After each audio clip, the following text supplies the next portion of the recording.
Good evening. I'm Binti Harvey, Vice President of External Relations and Institutional Advancement at Scripps College in Claremont, California. It's my pleasure to welcome you to tonight's conversation, which will examine the question, what does a feminist foreign policy look like? Scripps College is educating the next generation of women leaders through its dynamic contemporary liberal arts curriculum, and this kind of inquiry is a hallmark of our academic community. We're committed to creating space for the rigorous exchange of ideas both inside and outside of the classroom, and I know that commitment is shared by our partner, Zócalo Public Square. I'm delighted to explore this timely topic with you this evening, and I invite you to join the conversation. Enjoy. Thank you, Binti. Welcome to Zócalo Public Square, a creative unit of Arizona State University, and we are proud to partner with Scripps College to present today's conversation, What Does a Feminist Foreign Policy Look Like? At Zócalo, our mission is to connect people to ideas and to one another. Everything we do is free and everyone is welcome. We publish original writing and convene events like the one we're watching today. Find out more on our website, zocalopublicsquare.org. I'm excited to introduce our moderator for today's event, Alisha Haridasani Gupta. Alicia is a reporter at the New York Times covering politics, business, technology, health, and culture through the lens of gender. She has covered, among many other issues, inequality in the boardroom, the gendered ramifications of Brexit, the diversity of the Oscars, the biases programmed into AI technology, and more recently, how COVID-19 is impacting women. Over to you, Alicia. Thank you, Moira. Good evening and welcome to our audience joining us today. In July, I published an article in the New York Times about feminist foreign policies, and I found myself scratching my head a lot. What exactly is it? And how can we explain that big, scary F word to our readers? And how do we contextualize the importance of this policy in the middle of a pandemic? So I'm truly delighted to be having this conversation today with a group of distinguished women in this field, because the more we talk about this and open up the discussion, the more that people will understand what it actually means to have a feminist foreign policy, or at least that's what I hope. I'm pleased to introduce our panel. Ambassador Melanne Verveer is the former and first ever US Ambassador at Large for Global Women's Issues under President Obama. Now, she is the Executive Director of Georgetown University's Institute for Women, Peace and Security, and the co-founder of Seneca Women, a global leadership platform focused on advancing women and girls. I have Diana Alarcon, is the Chief Advisor to the Mayor and Foreign Affairs Coordinator for the Mexico City government. She was previously head of the Policy and Development Analysis Unit at the United Nations Department of Economic and Social Affairs. And she has also worked at the UN Development Program and the International Labor Organization. I have Nancy Nyman. She is a professor of politics at Scripps College. She studies financial markets in developing countries, social movements in Latin America, and the global food system. And I have Elmira Bey-Razli. She is the CEO and co-founder of Foreign Policy Interrupted, which addresses the gender disparities in foreign policy experts represented in the media. She is also a professor at Bard College and the director of Bard College's Global and International Affairs program. Thank you, everyone, for joining me today. I want to start by first just familiarizing our audience with a term that will obviously come up a lot in this conversation. So I wonder if we can go around and just give, if you could just give me your brief definition of what you think a feminist foreign policy is. I'll start with Melanne. Well, thank you, Alicia, and it's really good to be with everyone on the panel here this evening. I think the best way to start is, what is foreign policy? What does our foreign policy do? It advances the interests of our country, of our citizens. It advances democracy, human rights, international understanding. It's about preventing conflicts, and it's about creating good relations with other nations. What a feminist foreign policy would do, recognizing that half the world's population is female, that women have great contributions to make in all of these areas is to put a gender lens or a gender perspective on all the things that the State Department deals with, for example, from economic issues to regional issues to human rights issues to peace and conflict. And in doing that, it creates far better outcomes, because if women are participating, women experience most circumstances differently, and we have to factor in those differences if we're going to have better foreign policy, more effective foreign policy. So in a nutshell, it's recognizing that where women have their rights, have opportunities, those countries are far more prosperous and peaceful. If you write off half the population of the world, no nation can succeed. So recognizing the condition of women, the condition of nations goes hand in hand. Thank you. Nancy, why don't you go next? Okay. Well, I have to admit that I don't really do foreign policy, but when I was asked to sit on this panel, which I'm very excited about, I read up on what a feminist foreign policy is, and I was really surprised to find that one of the key things is focusing on marginalized communities globally. And I think that is totally in line with my interest as a political economist, studying global markets. So I think for me, interestingly, I would move the focus a little more away from the interests of the nation, which is historically what foreign policy is about, and really think about transnational issues, that the vulnerability of women in global markets is really a transnational issue, and it's an intersectional issue. It's about race, class, and gender. And I think those are the things that have to stay on the table. And the hope would be that more and more countries are interested in actually addressing those important issues. Diana, what about you?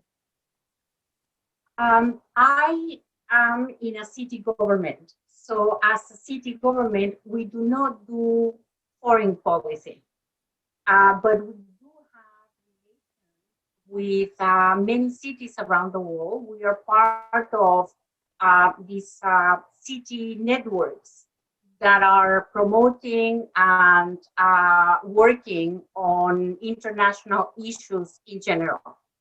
Now, in our view, the role of our city internationally is to promote the things that we do domestically, both to advocate for those issues and to enrich our experiences through, by learning from the experience of other cities and other contexts. So what we do in our international relations is to promote the 6 strategic areas that define our government program. Those being the agenda for equal rights for all, and the theme, the phrase, lema in Spanish, I don't know how you say that in English, of our city government is innovation and rights. So the most important objective of our public policies in the city at this point is to make sure that people have access and can exercise their rights, their social rights, economic rights, human rights. And this is what we advocate, and this is the substance of our foreign relations, to advocate for the idea of equal rights for all. And on this, I will say in Mexico City, we are 9.2 million people in the city, of which 52.8% are women. So in advocating for equal rights and defining our public policies around the issue of rights, that means making sure that more than 50% of the people in our city have equal access to rights as well as men. So I just mentioned perhaps this is the first strategic issue of our government program. There are 5 more, that I will be happy to talk to you about around issues of sustainability and security and so on. But in all of them, the issue of equal rights and guaranteeing those rights for people, and especially for women, more than 50% of our population, is at the bottom of our foreign relations and our foreign engagement. Okay, thank you. Elmira, what's your definition? I'm so glad that we're going through the different definitions of a feminist foreign policy, because it isn't just one thing.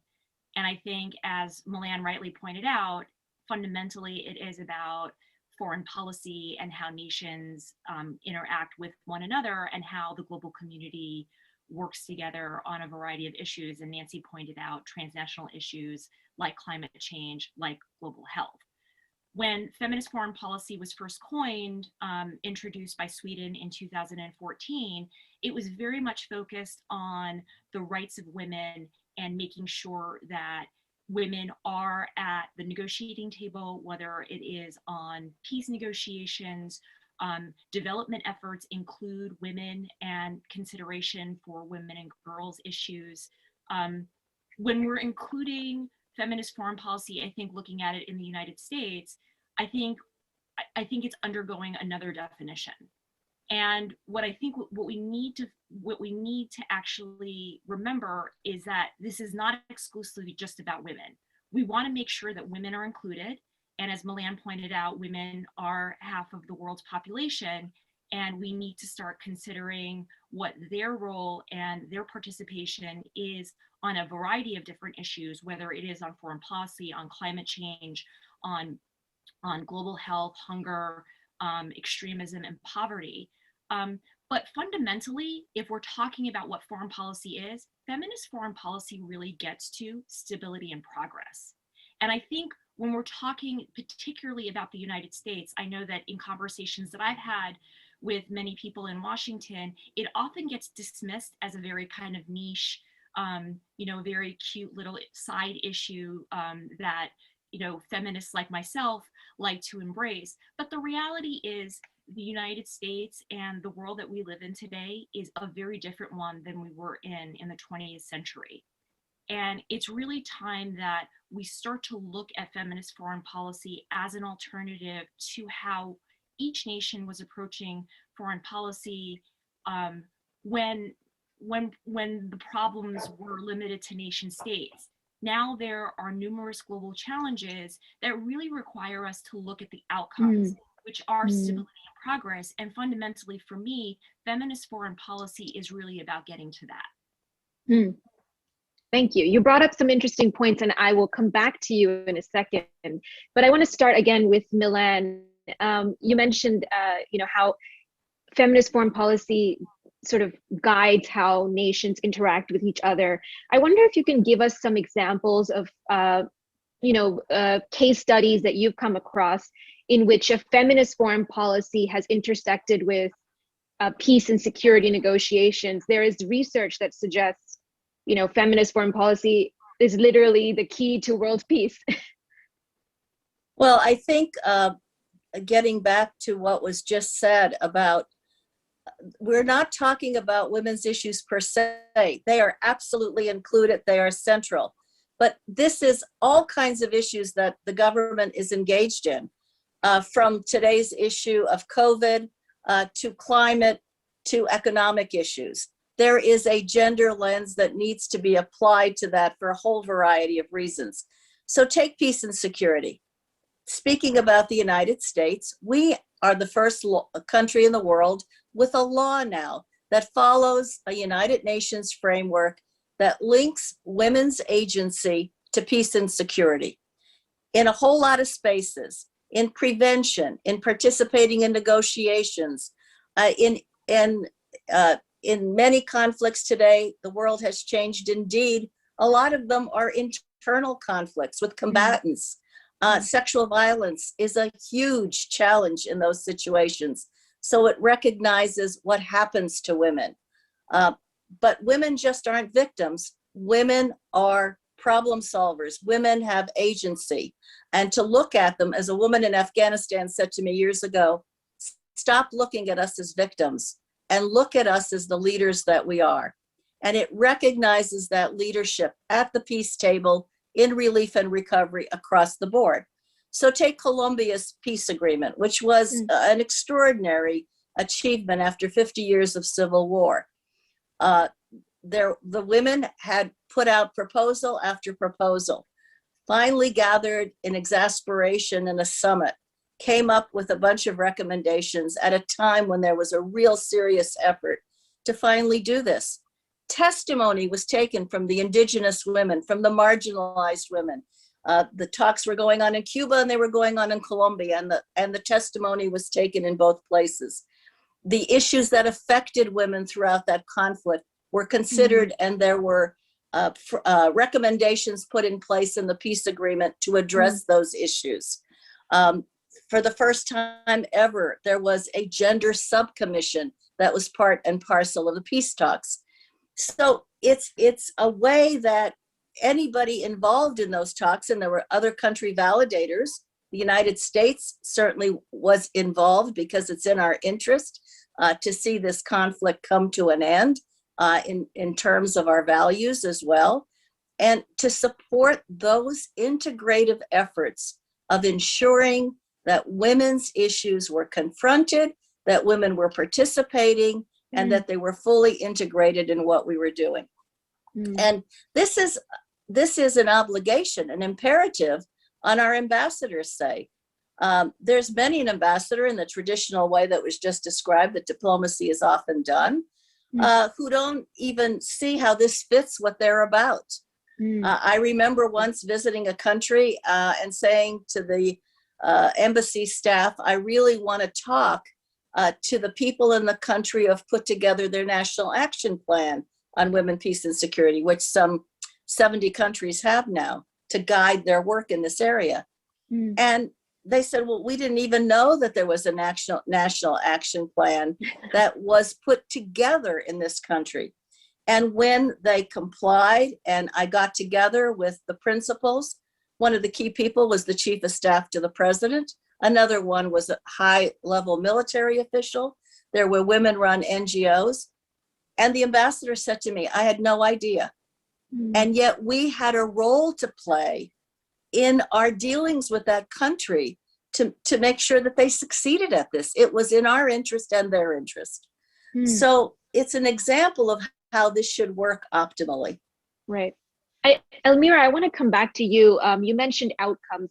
So much of feminist foreign policy when it first started, and Milan was the one who enlightened me on this, that there was never any data before.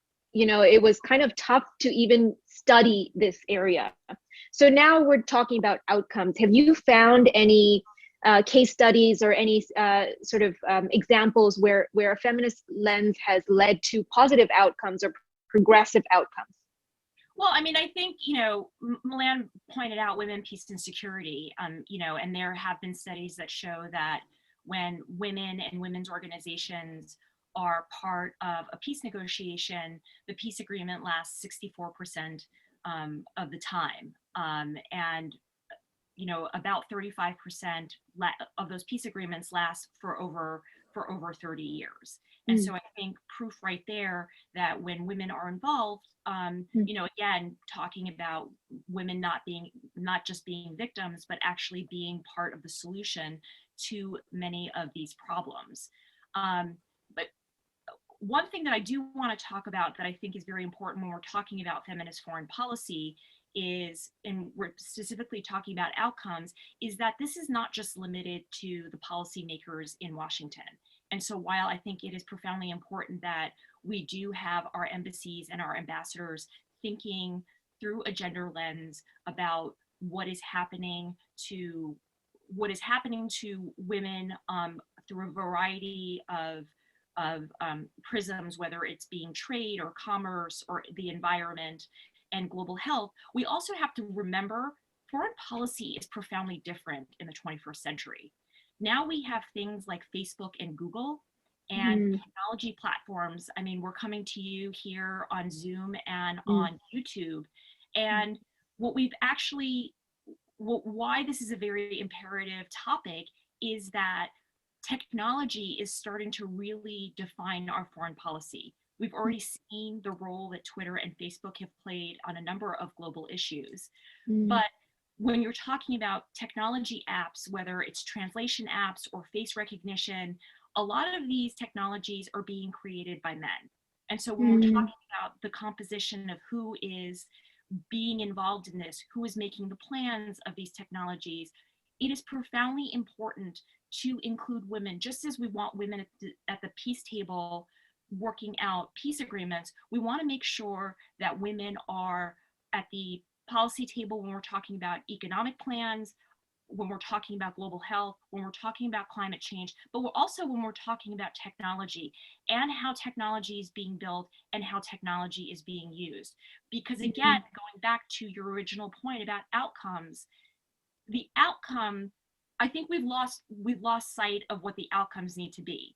And it's become this race of like whose GDP is, better, and the whose military can outdo another person's military. Well, COVID has shown us in this past year that all of that is completely irrelevant, that we really need to actually start thinking about foreign policy in a very different way. And I think feminist foreign policy is a very good way to go forward. That actually brings me to my next point, and I want to bring Nancy in for this. How do you think applying a feminist lens plays out in, economies and financial markets and entrepreneurship? Yeah, so I was really interested in what Omara was saying about economic policy in particular and trade policy, and that women need to be at the table. So the case study that I'm most familiar with is actually the maquila industry in northern Mexico, in Juarez. And in fact, when I think about the foreign policy or foreign trade policy involved there, NAFTA, it affected women in such a massive way, right? So NAFTA gets put into place, and as a result of NAFTA, the ejidos in southern Mexico, the communal farms, are broken up. And there are many people who end up not being able to make a living as farmers anymore in southern Mexico, and they migrate north. As it turns out, many of those migrants who moved to places like Juarez to work in these assembly plants were young indigenous women. So the most vulnerable of the vulnerable. And that's not an accident, right? Because global capital seeks out cheap labor, and I almost want to put that in quotes, because none of us are cheap, but in fact they are treated as such and treated as disposable, right? And so the story of Juarez is just a tragedy. We also end up with a large number of disappeared and murdered women. That is interconnected with, I think, the devaluation of young women's lives, right? And all of this, right, is triggered by a foreign trade policy that did not consider women. And so I do, I kind of want to connect what I'm interested in with what everybody else is talking about, because there's a top down and a bottom up kind of thing. And I think those things need to connect for sure. But I think Juarez is a story of what happens when you don't. Right, of course, that makes sense. I guess that brings me to Diana then, since you bring up Mexico. Mexico is one of the few countries in the world that has formally adopted a feminist foreign policy. But I wonder how that plays out at the city level. What are some of the policies that you've introduced that tackle women's issues specifically, and brings a feminist lens to policies? Well, we live in a city nowadays where women's issues are very high on the agenda, for the good and for the bad reasons. As Nancy was saying, we do have a problem with violence against women, and sometimes with some of the worst forms of violence against women, which is feminicidios. I don't know how you say that in English. So one of the things that are happening in Mexico City is this awareness about the importance of having women at the table, at the policy table. The government, the city government right now, we say there is gender parity in the central government. In fact, we are more women than men, in the key areas of government. We have a local congress where there is gender parity as well. And gender parity in terms of women's representation and women's making decisions on all important issues in the city are very important. I'll give you an example. We are just about to initiate the long-term planning of the city, and there is a planning institute that was approved by the Congress and is going to start operations. The chief of government, our mayor, just returned the proposal made by the governing body of the institute for the technical committee, because the technical committee, a committee that has 12 members, had only 2 women and 10 men at the table, and for her, it was not acceptable. So the proposal was rejected just based on the idea of women's representation from that. So if you talk about policy making, public policy in the city, whether it is related to issues around sustainability of the city, the environment, climate change, the quality of air, etc. Whether it is issues around mobility, safety on mobility and integrated forms of mobility, issues around culture, exercising your right to participate and be part of cultural life, security, science, innovation, technology. In all these areas, women are sitting at the table and are making sure that all those things will come together and will work for women, for children, for men, and for everyone. And in that sense, I agree with what Melanie and Nancy and Elmira have been saying. Women's issues are not the issues that are relevant to women only. Women's issues are the issues that are relevant to the society, to the children, to the husbands, to men. And that is the importance, we think, of bringing women into policymaking at decision points, right? It's not just being part of being around the table, but it is being able to make decisions on all the issues that are important to the life of people. So, right. That's a fundamental approach, which is different to previous governments, right? This is probably the first city government that has brought the issue of gender participation in public policy to the core of policy making. Right. I want to open this up a little bit, and I guess we can go around again.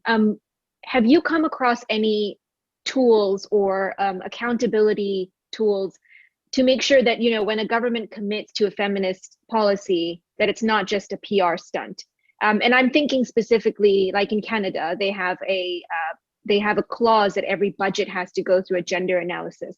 So I just want to go around and see if you've come across any interesting, actual workable tools that government can use to hold themselves accountable. Milan?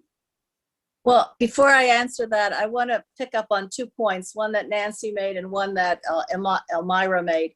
On the economic trade front, that was an excellent example. And I can tell you, just during my time, I had an official say to me, we've never thought about women in trade.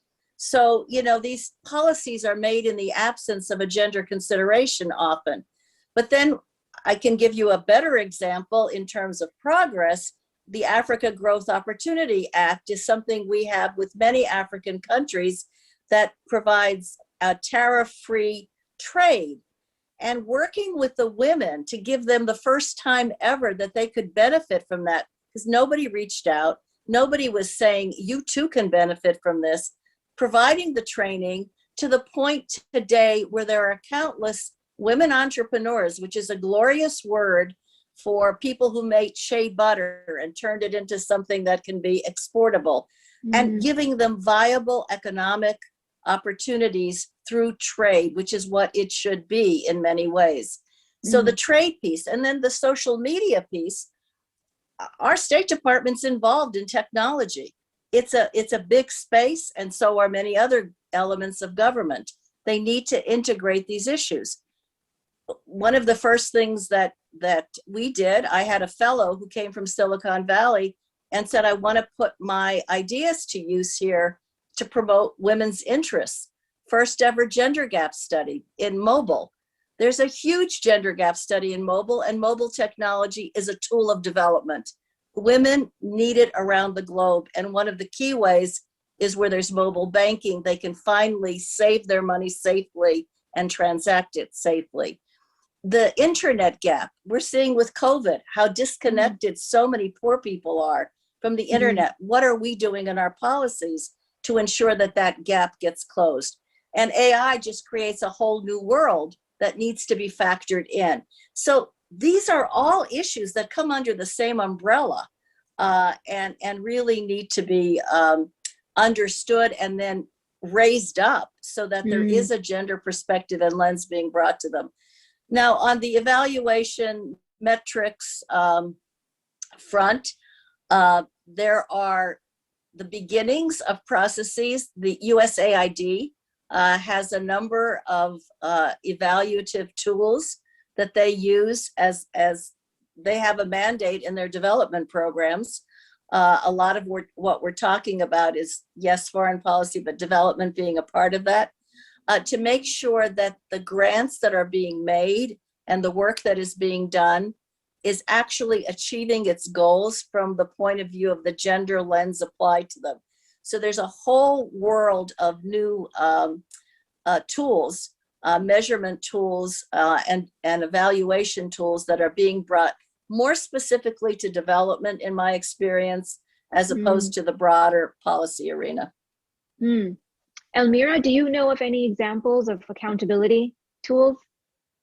Well, I think in terms of accountability, I think maybe we need to look at this from a different perspective.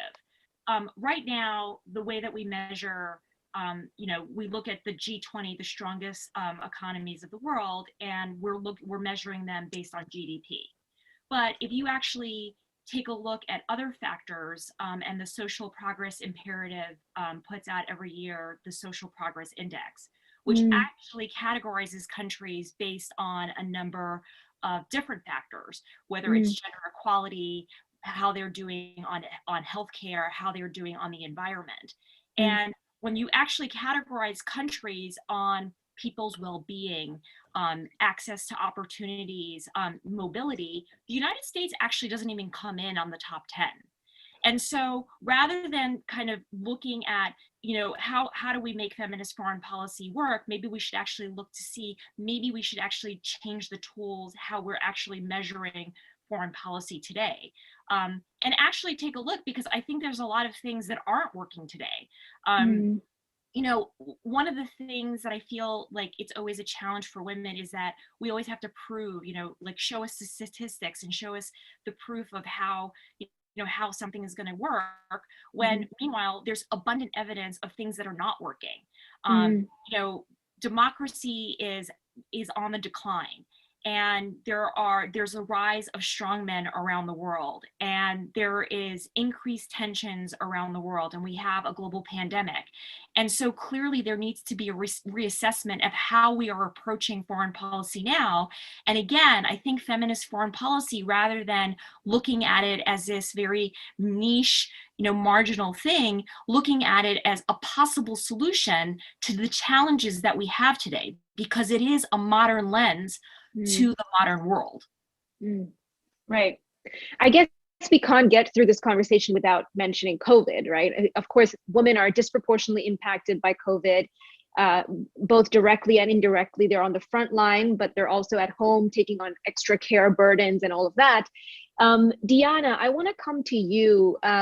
and what kind of policies did you enact during COVID in the city, in Mexico City, that helped women and brought a feminist lens to the situation?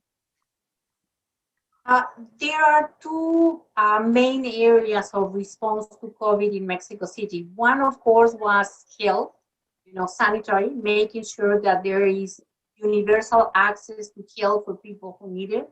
So that's one line of work. And the second one, very important, is to support the welfare of people. People have to stay home. People cannot go to work. Children are home with parents without school and so on. And that's a big burden on families, on family income, and on their welfare.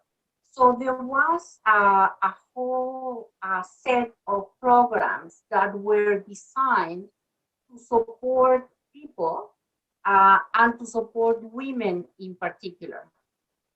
You have to realize around 50% of people in Mexico are in the informal sector. That means you don't go out to work and you have no income, right? And that income, of course, is the source of income for a whole family, not just for the person.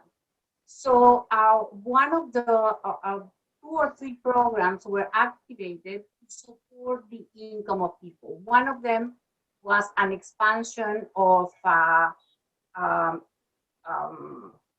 unemployment compensation. As in any country, unemployment compensation is for formal workers only. In the city, we extended that to informal workers as well. So they were able to receive a monthly income for a number of months, in order to support their welfare. We have a program that was actually adopted at the end of 2019, I think mid-2019, which is a universal scholarship for children. From kindergarten to middle school, all children going to public schools have a scholarship. Well, that scholarship continued to be deposited to the children, to the parents of the children, to women especially, and there was an increase in the stipend, in the scholarship, in order to support the welfare of the family. And there was a 3 times disbursement, other than the monthly scholarship. There was an additional disbursement, under this universal scholarship program, 3 times during the year, and another time in 2021. There was a very large program of loans, 0 interest loans, soft loans for micro enterprises and informal sector workers, especially women. Around 60% of the beneficiaries of those loans were women. It's 0% interest, 3 months, 3 months with no pay. I don't know how you say that, Nancy. Yeah. And then after that, a 2-year period of time to repay the loans. So these are just some of the programs that were activated very quickly on this line of support to families, to support the welfare of families, other than the things that were done for the sanitary emergency itself. Right. I think so many of the people viewing this would, immediately think like, we can have a feminist foreign policy, but does that mean that you cut off trade with a place like Saudi Arabia? Or does that mean that, you stop, you take away NAFTA, like Nancy mentioned? How do countries balance these different interests or conflicts of interest? Milan, do you want to start? It's very, very difficult because in the black and white prism, there is no question. They're human rights violators. You act accordingly with them as violators, but we have interests that I don't want to say take precedence over those, but I want to say are equal interests, or interests we also have to consider because of who the governments are. So I've been in this circumstance where you've got severe violations of human rights, and it's just nothing that can be condoned, and you don't condone it. You do work with officials. You do even sanction at times. You take measures, but you also can't always completely cut off, because there are other interests the country has. Yeah. The United States has. Yeah. Elmira, do you have anything to add to that? Yeah, I mean, I think, look, I started my career out at the State Department, and I think diplomats have a very difficult job. And people don't see what happens behind the scenes, and it is a balancing act. I think one of the things that I think each country needs to prioritize is, again, like, what are our values and what do we want to achieve? I mean, since President Biden has taken office, we've seen a dramatic shift in the tone of foreign policy, where it is one where values and human rights are very much a priority and have taken importance. Now, the United States is a very important country in the world and has to engage with a number of it has to deal with nations of the world. And so it's a balancing act. But I think the one thing that we need to keep in mind is that while it is a balancing act, it doesn't mean that we can't start thinking about how are our actions, whether it is on climate change, on economics, on trade, how are those things impacting whether it is women and girls and different marginalized communities. I think that is something that is profoundly important, and that should be inherently part of at least a US foreign policy. Right. I guess this comes back to what Nancy was saying, and Nancy, jump in here. I think maybe we're measuring things the wrong way. We're measuring trade by the amount of trade that's made rather than how it's lifting boats. What do you say? Yeah, no, for sure. I actually wanted to connect your previous question about accountability with what Elmira just talked about. And, I love that you put it in terms of accountability, because some of this is about, so I'm thinking about not this COVID crisis, but the last huge global crisis, the 2008 financial crisis. And, when you said accountability, I immediately thought of Iceland. I thought of Iceland because it was one of the few countries in the world that actually prosecuted its bankers, right? And most of those bankers were men.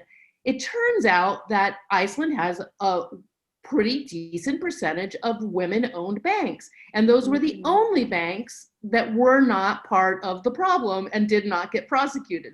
So I just think and that is not, that I guess that's a women's issue just because of who's heading the banks. But if you think about the exploitation happening from the concentration of capital and the global financial crisis and how it affected poor people all over the world, right? It really does connect these issues.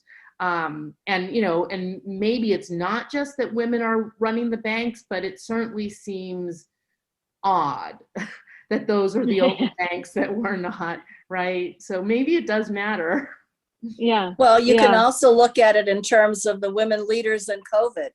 I mean, everybody's talking about what a difference they made, but Iceland's interesting, I agree, because they also sent two women in where they were appointed to clean up the mess.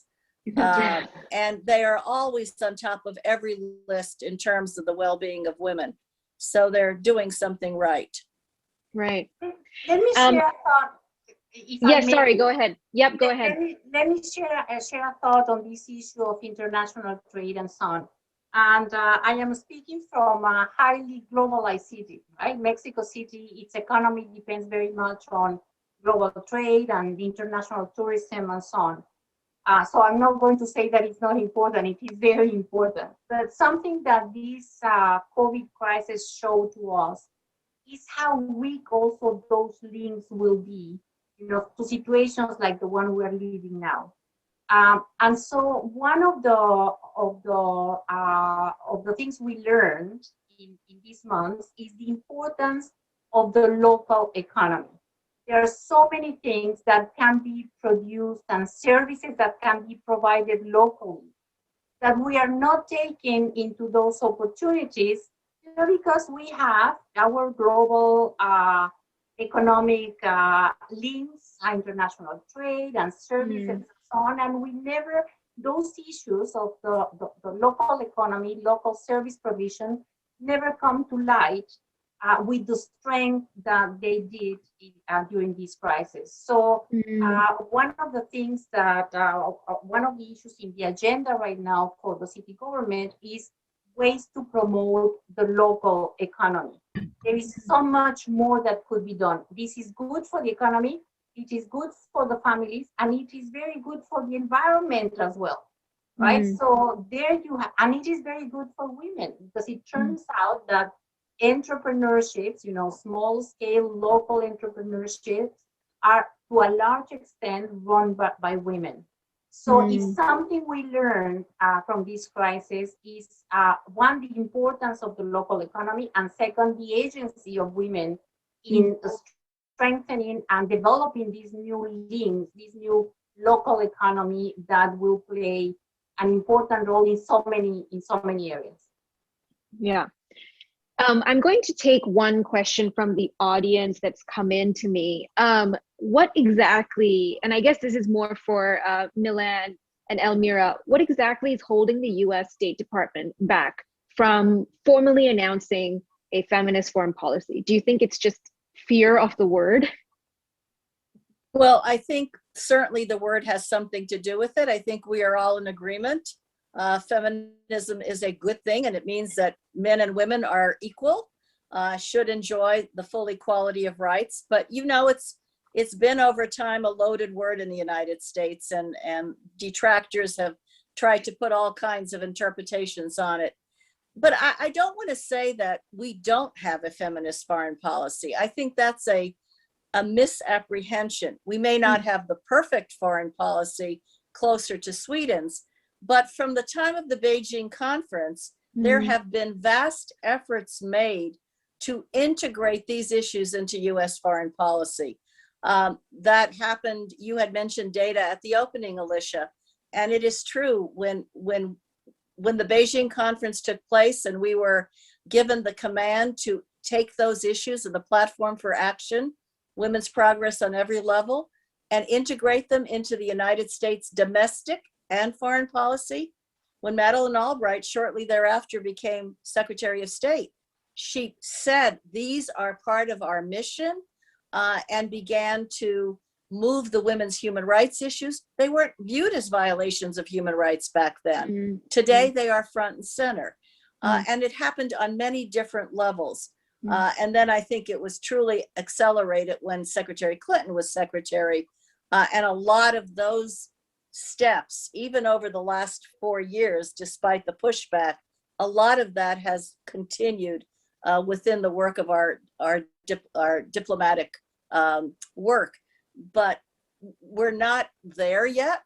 But I think the perfect is not the enemy of the good. A lot of good has happened, and we need to grow that and make it much more effective. Right. Elmira, what do you think? I wholeheartedly agree with what Milan just said. I think that just because we're not calling it a feminist foreign policy doesn't mean that the United States does not embrace a lot of the principles of what feminist foreign policy advocates. It was Hillary Clinton at the Beijing conference who said, women's rights are human rights and human rights are women's rights. And that's spot on. I mean, again, we're talking about taking account for women and girls around the world, but we're not saying we want to exclusively focus in on female issues. All of these issues impact both men and women, and we just want to make sure that we are shedding a light on the lens of how it is impacting a segment that has largely been ignored. And I think going to the point of, I think it's hard for the superpower of the world to just all of a sudden wake up after 4 years of Donald Trump, and just say, now we're going to embrace a feminist foreign policy. I think President Biden has taken tremendous steps, positive steps to show his commitment to women around the world and to women in the United States. He set up the Gender Policy Council. There are a record number of women in his administration at the State Department, at the White House, and that is a profoundly important step. I mean, let's not forget, we can't get to the policy and get to the semantics until we actually fix kind of the tools and the, you know, how the machine is actually going to work. I think that I think the United States is moving towards that direction. I think before we can actually start embracing labels like feminist foreign policy, I think we also need to understand that feminist foreign policy is going to be different for each country, and it will certainly be different for the United States. And I think there's still a lot of work to do.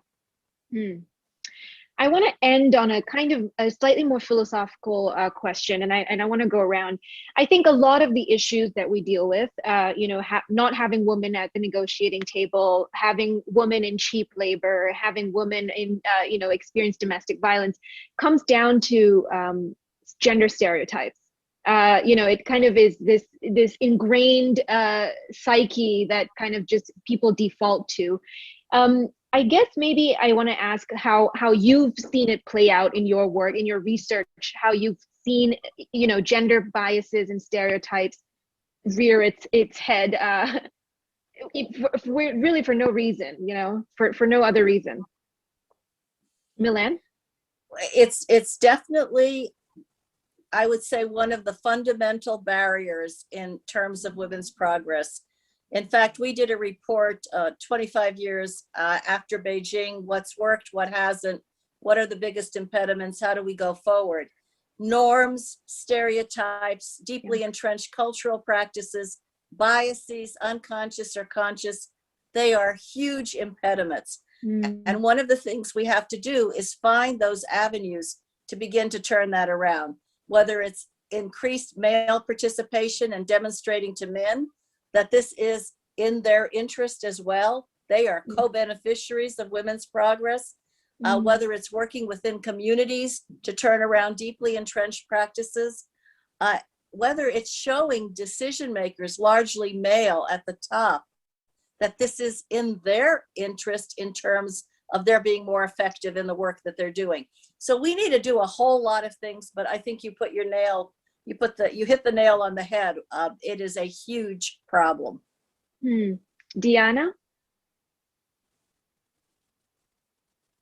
We do think so. We are convinced that there is a very large part of the problem that has to do with culture, with perceptions, with biases, with stereotypes.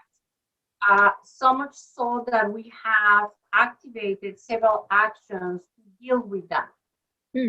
Just a month ago, Congress passed legislation that was proposed by the city government to have paternal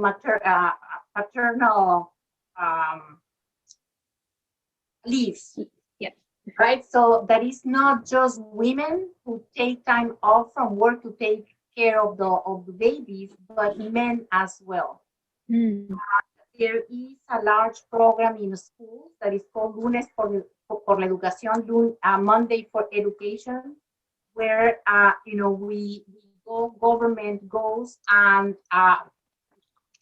those ludic exercises and so on with children in middle high schools around the issue of violence, and especially violence against women, to raise awareness about that. There is a campaign, a communications campaign about the kind of things that we do, subtle things that we do, right? To say some things, whistle women on the street.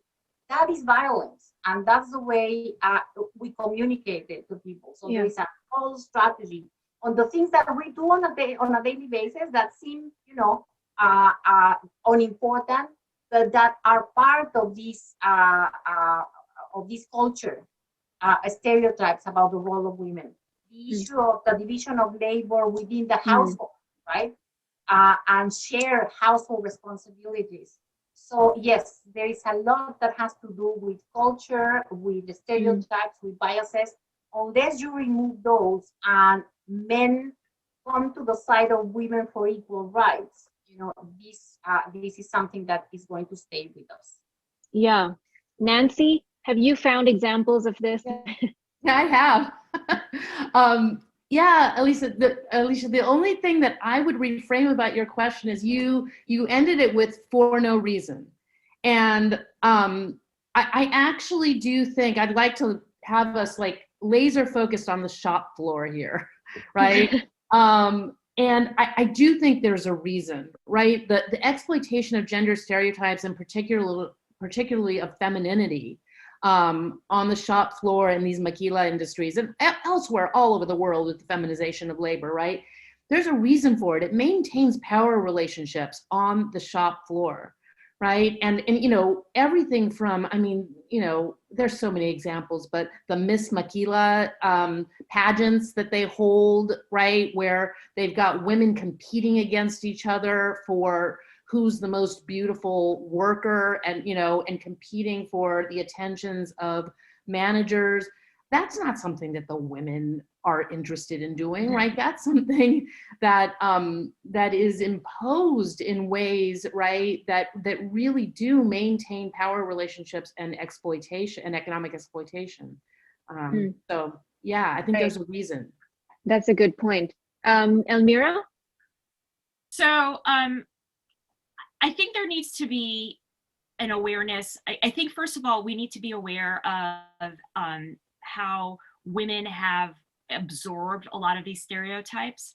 When I go out there and I educate women, first, we constantly hear women need to be more confident and they need to raise their hands.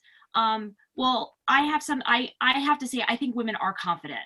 I think what we're not taking into account is that when women raise their hands, they get punished. Women are treated profoundly much more differently than men are. And going to the point that Nancy just made, there are standards of beauty, what we look like, are we likable? And if we go out there and we talk about some substantive issues, a number of things happen to us. We either get ignored or we get threatened and we get punished in some way. And that prevents women from actually going out there and participating in policy discussions if they are going to be treated in such a negative and such a hostile way. And so I think, number one, we need to start looking at things and stop telling women to be more confident. And we need to start actually talking to men and their behavior and what their behavior and their role is in women's participation.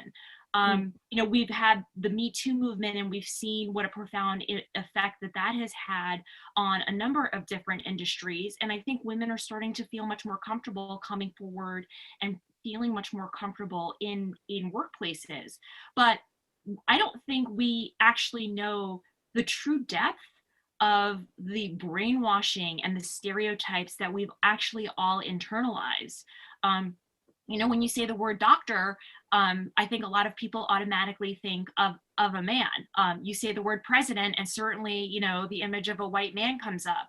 And we need to start really breaking out of those. And this is why it's profoundly important to engage not only women, but people of color and people of different socioeconomic backgrounds, because there is no one type of person that fulfills a certain role or a certain office. Thank you. So on that note, I think I will wrap up now. This was such an enriching and fascinating conversation, all these different angles to think about. So thank you for joining me, and thank you for the audience for tuning in. It has been a pleasure. And thank you to Zócalo and to Scripps College for presenting this conversation. You can find this conversation on Zócalo's website tomorrow, along with short interviews with all of our guests today. Thank you for joining us. Enjoy the rest of your evening.